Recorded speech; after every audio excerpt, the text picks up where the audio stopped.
Assalamualaikum Pak Minto. Waalaikumsalam, Bu Ria. Gimana kabarnya hari ini Pak? Alhamdulillah baik, Bu. Rencananya hari ini mau melaksanakan coaching ya Pak? Betul, Bu. Gimana persiapan Bapak? Alhamdulillah sudah saya siapkan dengan baik. Baik. Terkait nanti proses coaching langsung, ada beberapa hal yang perlu saya sampaikan bahwa terkait proses coaching nanti ada beberapa kompetensi atau poin-poin yang saya amati dan saya nilai, di antaranya keterampilan coaching yaitu kompetensi tentang hadir penuh, mendengarkan aktif, dan mengajukan pertanyaan berbobot. Kemudian dengan menggunakan pendekatan mendengarkan dengan rasa, tentunya sesuai dengan alur kita. Bisa dimengerti Pak? Ya, Bu. Saya mengerti, Bu. Baik, kemudian untuk kegiatan ini apa yang Bapak harapkan atau apa yang ingin Bapak kembangkan terkait dengan keterampilan coaching Bapak? Saya pengennya Ibu membantu saya mengembangkan ketiga kompetensi inti coaching, yaitu hadir sepenuhnya, mendengarkan secara aktif, dan juga mengajukan pertanyaan berbobot. Dari ketiga kompetensi tadi yang disebutkan Pak Minto tersebut, mana yang lebih spesifik ingin saya observasi? Dari ketiga kompetensi inti coaching tersebut, saya pengennya lebih spesifik diamati pada kompetensi mendengarkan secara aktif atau menyimak. Bisa diberi penjelasan Pak, mengapa Bapak lebih memilih itu yang atau mendengarkan aktif yang ingin dikembangkan? Saya pengennya diobservasi secara spesifik pada kompetensi mendengarkan secara aktif atau menyimak, supaya saya dapat membuat kata kunci dan menarik kesimpulan dari apa yang disampaikan coaching. Hal ini penting bagi saya supaya bisa mengajukan pertanyaan berbobot untuk menggali permasalahan atau keinginan dari si coach, sehingga si coach nanti bisa menemukan solusinya sendiri atas permasalahannya tersebut. Menurut Bapak nih, dari alasan yang tadi disampaikan, indikator ketercapaian bahwa kompetensi itu sudah berkembang itu bagaimana Pak? Indikator ketercapaian ya Bu ya? Iya. Indikatornya saya bisa mengembangkan keterampilan mendengarkan secara aktif jika nanti saya bisa fokus mendengarkan, di mana yang menjadi pusat komunikasi adalah si coach. Saya bisa mengesampingkan pemikiran pribadi saya, lalu saya juga bisa mengambil makna percakapan. Selain itu, saya juga tidak terjebak pada asumsi saya tidak melabeli atau menjudgment terhadap coaching. Saya juga akan menghindari asosiasi apa yang disampaikan coach dengan apa yang saya alami. Menurut saya itu indikator jika saya sudah memiliki kompetensi mendengarkan secara aktif atau menyimak. Baik, berarti menurut Bapak yang atau harapan Bapak nanti setelah dilaksanakannya observasi ini, Bapak terkait mendengarkan aktif itu Bapak bisa hadir secara penuh, bisa mengajukan pertanyaan yang berbobot sehingga bisa menggali informasi sebanyak-banyaknya sehingga coach bisa menemukan solusinya sendiri, begitu ya Pak? Betul Bu. Iya. Baik, setelah ini silahkan Bapak melaksanakan coachingnya dengan Bu Nisa ya? Iya Bu. Iya. Kemudian saya akan memperhatikan jalannya coaching, nanti apa yang perlu saya catat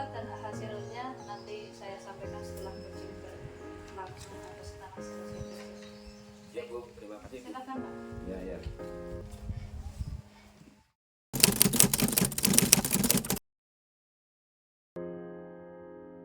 Assalamualaikum Mbak Minto, apa kabar?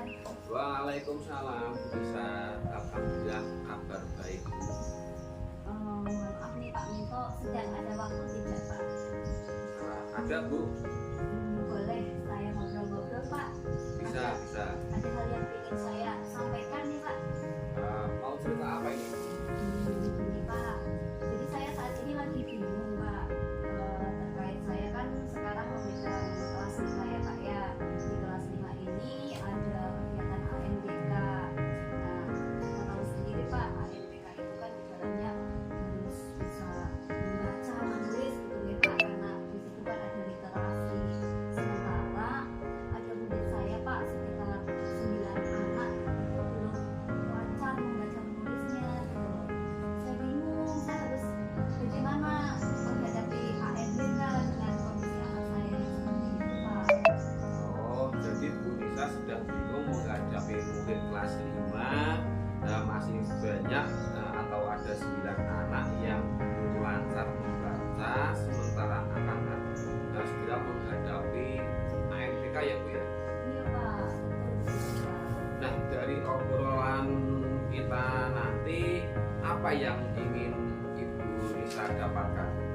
Saya ingin punya ide dulu Pak ya, ide atau cara gimana supaya murid saya yang 9 anak itu yang belum lancar membaca menulis itu bisa lancar membaca menulis gitu Pak. Setidaknya untuk menghadapi AMBK itu sudah lebih siap gitu lah Pak. Oke Bu, jadi Bu Nisa pengen mendapatkan ide supaya murid-murid Bu Nisa yang 9 anak itu bisa segera lancar membaca dan menulis untuk menghadapi AMBK. Gitu ya Bu ya? Iya Pak, betul Pak. Menurut Bu Nisa sendiri yang menyebabkan ke-9 murid bisa belum lancar membaca itu apa Bu? Mungkin gini ya Pak ya, murid saya yang sekarang kelas 5 itu pada waktu mereka kelas awal, kelas 1, 2 itu posisinya pas ada pandemi COVID-19 itu loh Pak. Jadi mereka itu belajar di rumah.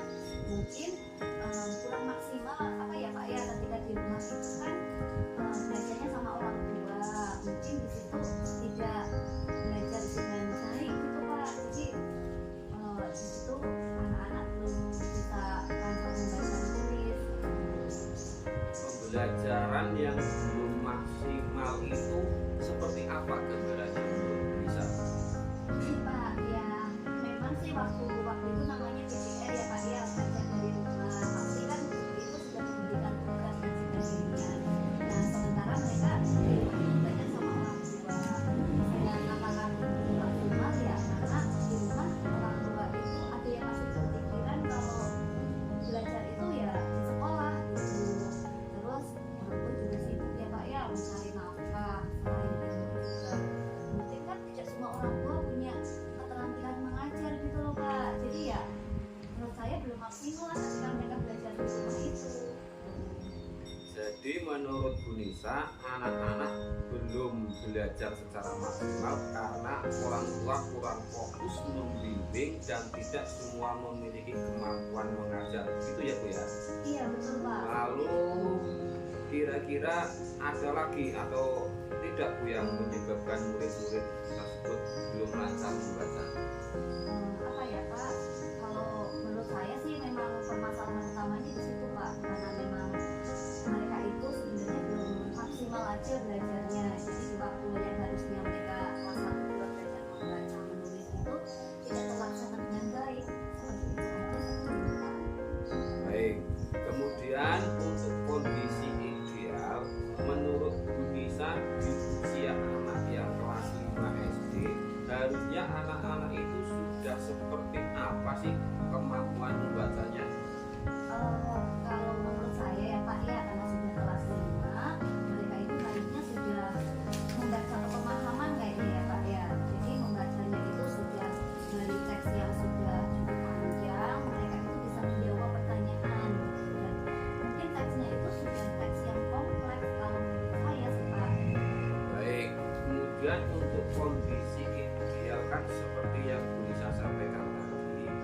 untuk kondisi murid Unisa sendiri yang 9 anak tersebut dari skala 1 sampai dengan 10 itu berada di skala berapa, Bu?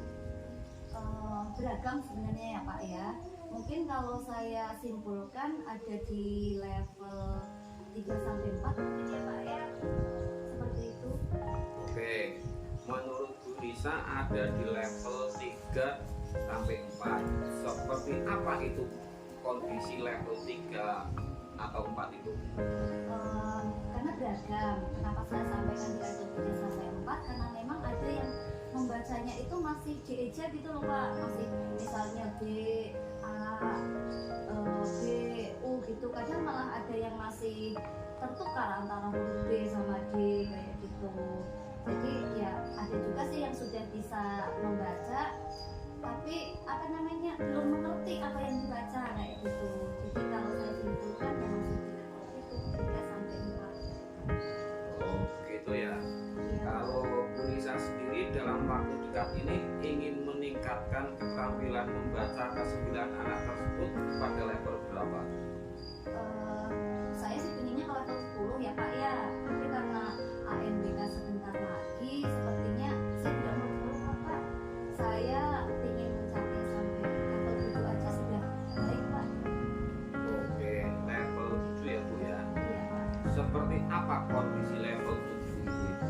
Menurut saya kalau anak-anak itu keterampilan membacanya seperti itu setidaknya mereka membacanya sama umumnya sudah lancar lah Pak. Kemudian mereka itu bisa menulis identitasnya itu dengan lengkap gitu, dengan sempurna. Kemudian mereka juga sudah bisa menjawab pertanyaan berdasarkan teks walaupun masih dalam teks yang sederhana. Mungkin itu dulu Pak yang saya ingin sampai ke anak-anak itu. Baik, apa yang sudah Ibu lakukan untuk mencapai ke level itu? Sebenarnya saya sudah ini sih Pak ya, sudah berupaya. Jadi di jam-jam setelah jam kosong itu saya sudah ngajarin anak-anak membaca gitu Pak. Kadang saya sampai ketika saya lagi mengajar secara bergantian 9 anak itu tak lanjut untuk alatnya membaca. Tapi ya kok saya belum melihat hasilnya gitu loh Pak. Menurut Ibu kenapa hasilnya belum maksimal itu gimana Bu? Mungkin memang saya belum fokus kali ya Pak ya, karena kan saya ngajarinnya ketika di kelas, sementara murid lain yang selain 9 itu juga butuh perhatian saya gitu loh. Jadi ketika saya ngajarin membaca juga tidak fokus ke 9 anak itu. Mungkin itu ya Pak. Untuk sekarang kira-kira apa yang bisa Ibu lakukan? Apa ya Pak ya? Saya sudah mencoba waktu itu atau ini ya Pak ya, saya akan mencoba memberikan tambahan pelajaran membaca tapi setelah jam pelajaran gitu Pak. Jadi mungkin saya akan mengkhususkan waktu supaya tidak nyambi dengan murid yang lain. Pulang sekolah mungkin gitu ya Pak ya. Oke, jadi Ibu akan memberi tambahan belajar membaca. Terus ada lagi selain itu? Mungkin saya juga ini Pak mau berkomunikasi dengan orang tua 9 anak itu Pak. Jadi saya juga ingin menyampaikan ke mereka jika apa namanya ya, keberhasilan anak itu bukan hanya tanggung jawab saya gitu. Saya juga ingin ketika di rumah juga anak bisa belajar juga dengan orang tua gitu Pak. Dari rencana itu kira-kira mana yang akan menjadi prioritas utama Bu Nisa? Untuk sekarang mungkin saya yang ini ya Pak, yang memberikan pelajaran tambahan aja dulu ya Pak ya. Apa yang menjadi alasan Bu Nisa mengambil keputusan memilih rencana tersebut? Karena kan kalau memberikan tambahan pelajaran itu bisa langsung saya lakukan gitu. Sementara kalau memanggil orang tua saya juga harus berkoordinasi dulu dengan kepala sekolah, mohon izin. Selain itu juga saya harus memastikan apa orang tua murid itu ada waktu atau tidak gitu. Jadi perlu direncanakan lebih matang lagi gitu Pak. Kira-kira ada kendala yang muncul tidak Bu nantinya? Terkait yang memberikan tambahan pelajaran itu saya juga mikirnya mungkin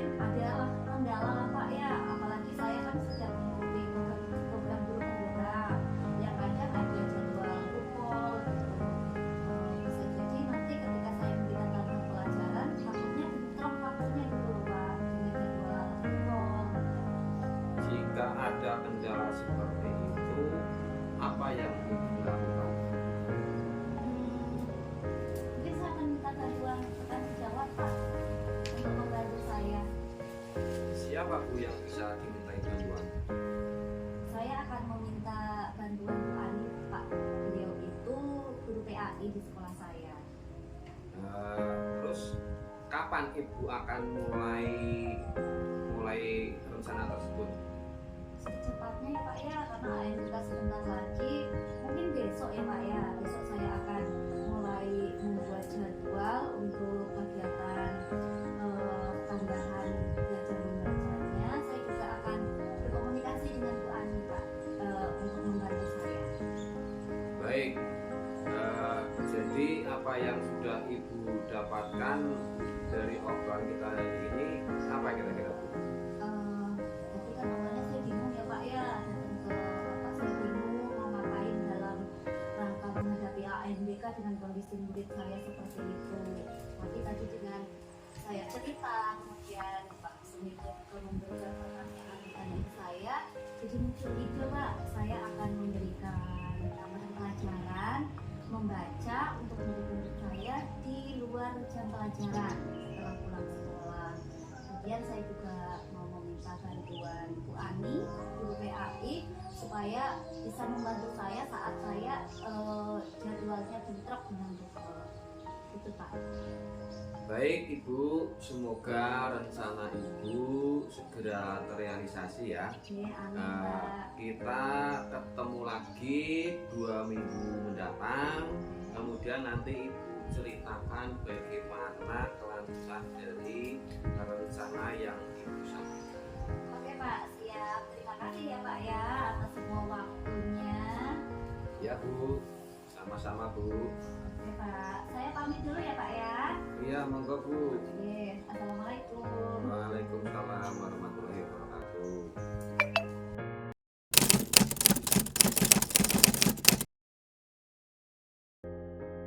Amito, tadi proses mengcoach Bu Nisa telah selesai dilaksanakan. Selamat ya Pak. Sekarang nih, menurut Bapak, bagaimana performa Bapak tadi dalam mengcoach Bu Nisa?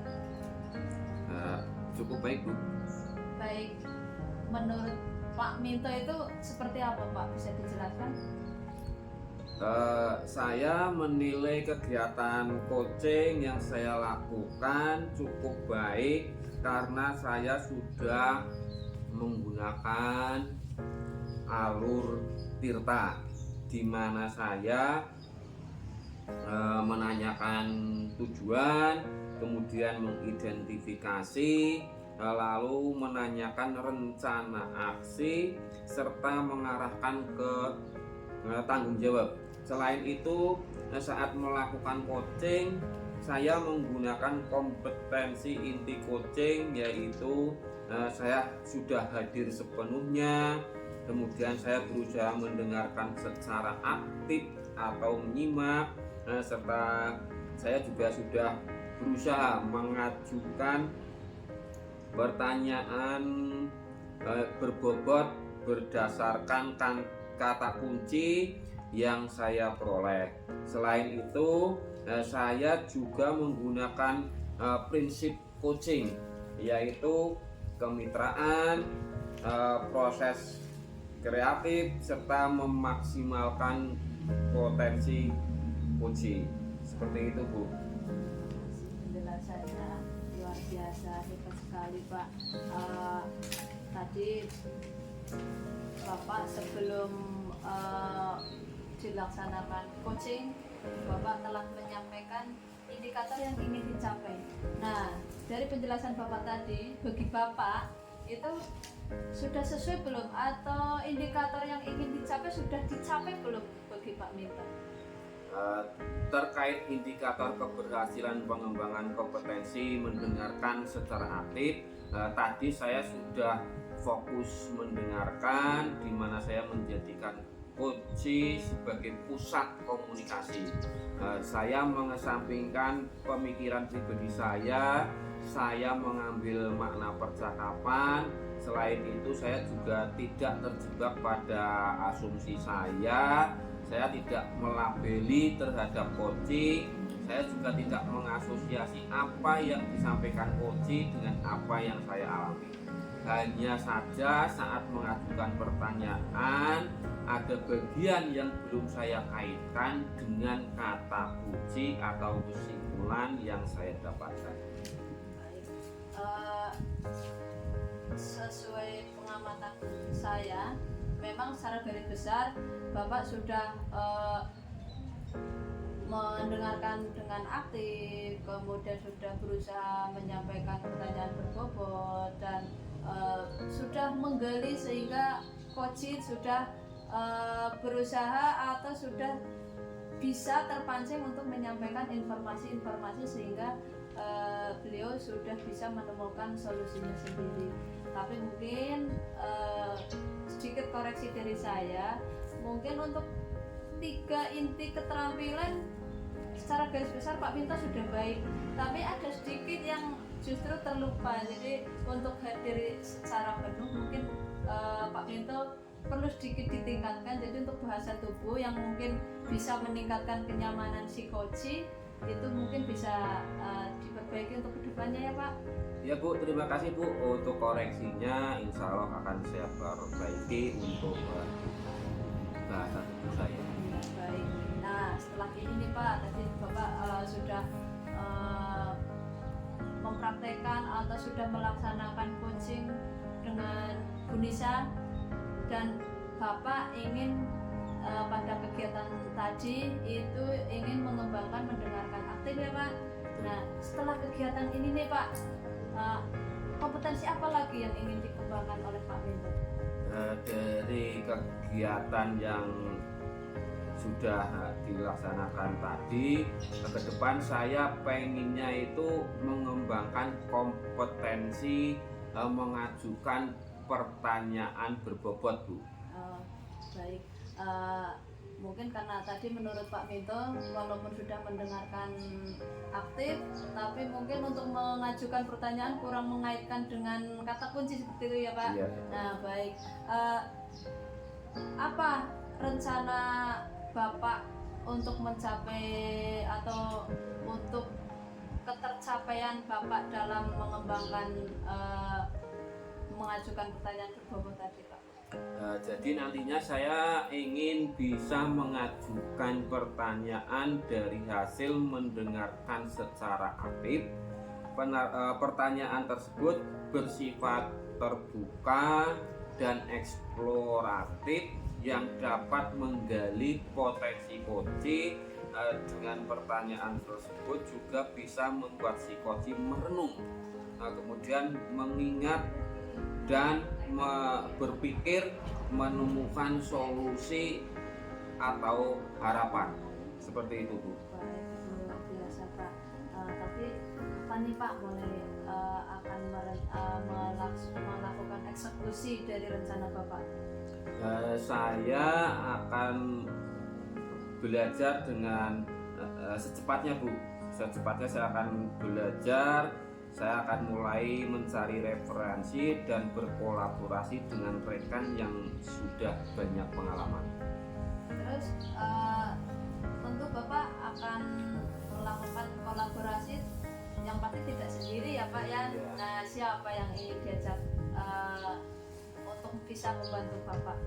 Saya akan meminta bantuan rekan kerja saya, kemudian untuk berlatih mengajukan pertanyaan berbobot. Saya akan meminta beliau untuk menjadi orang yang saya coaching untuk melatih keterampilan saya mengajukan pertanyaan berbobot. Biasa Bapak. Berarti menurut Bapak nih, bagi Bapak dari kegiatan tadi pra-observasi, kemudian telah dilaksanakan tadi kegiatan meng-coach Bu Nisa, apa yang Bapak dapatkan dari kegiatan ini? Dari kegiatan coaching ini saya mendapatkan kesempatan untuk mengembangkan keterampilan inti coaching, khususnya keterampilan mendengarkan secara aktif. Selain itu saya juga berencana untuk mengembangkan lagi keterampilan mengajukan pertanyaan berbobot dengan mencari referensi dari berbagai sumber, misalnya YouTube, dan meminta bantuan teman yang lain dalam berlatih mengajukan pertanyaan berbobot. Dari rencana Bapak yang tadi awalnya ingin mengembangkan kompetensi inti dari coaching itu mendengarkan aktif, kemudian ingin mengembangkan lagi kompetensi lain mengajukan pertanyaan berbobot, kemudian tadi bahasa tubuh bisa ditingkatkan lagi. Dari sekian rencana, mudah-mudahan rencana Bapak berhasil dan keterampilan coaching Pak Minto meningkat lagi, dan mudah-mudahan rencananya terrealisasi dengan maksimal sehingga Pak Minto lebih terampil lagi dalam mengcoach nantinya, mungkin baik rekan sejawat atau mungkin bahkan ketika Pak Minto sudah menjadi atasan bisa mengcoach anak buah dan siapapun yang membutuhkan bantuan Bapak. Iya Bu, terima kasih sekali Bu. Baik, nanti kita sharing-sharing lagi bagaimana hasilnya. Saya akan lihat atau kita nanti bisa tukar pikiran yang mungkin bisa saya juga bisa pelajari juga. Iya Bu, siap.